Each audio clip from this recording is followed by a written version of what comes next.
Hey, welcome to this video. Check in Instagram login activity by navigating to settings and privacy. So I'm going to go ahead and hit my profile at the bottom right. Right? Hit the three lines or the hamburger icon at the top right. In the top right. And hit the account center or meta. Okay. You can see password and security. Press it. Inside, you're going to press where you logged in under security checks. So I'm going to press. Select your account if you have more than one account. Let's say my Instagram. And you're going to see the devices. That's the method number one. The method number two, review security checks in history. Right?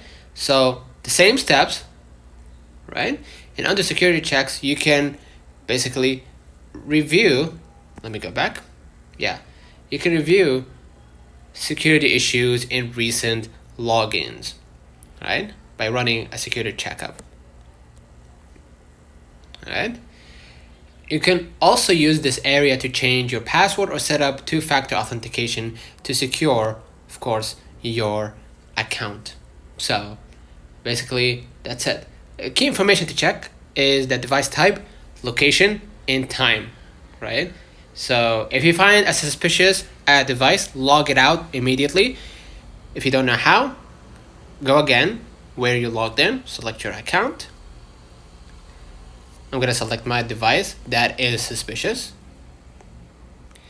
and hit log out immediately. So consider liking this video, subscribe, it really helps. See you in the next one.